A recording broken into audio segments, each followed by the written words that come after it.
മഹാരാഷ്ട്രയിൽ തന്നെ ജനസംഖ്യയിൽ രണ്ടാമത് നിൽക്കുന്ന ജില്ലയാണ് പൂനെ. പൂനെ തികച്ചൊരു കൊമേഴ്ഷ്യൽ സിറ്റിയാണ്. അതുകൊണ്ട് തന്നെ ഇവിടെ കുറേ IT സെക്ടറുകൾ, ഓട്ടോമൊബൈൽസ്, മാനുഫാക്ചറിങ് കമ്പനീസ് ഒക്കെ ഉണ്ട്. അപ്പോൾ ഇവിടെയുള്ളവരിൽ മെജോറിറ്റി ആളുകൾ പുറത്തുനിന്ന് വന്ന് വർക്ക് ചെയ്യുന്നവരായിരിക്കും. ഇതുകൊണ്ട് മാത്രം ഞാൻ സേഫ് ആണെന്ന് വേണമെങ്കിൽ പറയാം. കാരണം കൂടുതൽ സമയം നമ്മൾ സ്പെൻഡ് ചെയ്യുന്നത് ഓഫീസിലായിരിക്കും. ഇതിൻ്റെ അപ്പുറത്തേക്ക് സേഫ് അല്ലാത്തൊരു പൂനെ കൂടിയുണ്ട്. മഹാരാഷ്ട്ര പക്ക ഒരു പൊളിറ്റിക്കൽ സ്റ്റേറ്റാണ്. അതിലിപ്പോൾ വേറെ അതിശയമൊന്നുമില്ല.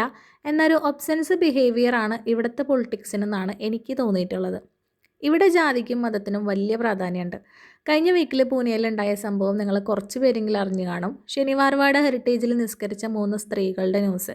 നിസ്കാരശേഷം ഒരു പ്രത്യേക വിഭാഗം ആൾക്കാർ വന്ന് ചാണകവെള്ളവും പുണ്യാഹമൊക്കെ തെളിച്ച് സംഭവ സ്ഥലം ശുദ്ധീകരിച്ചു.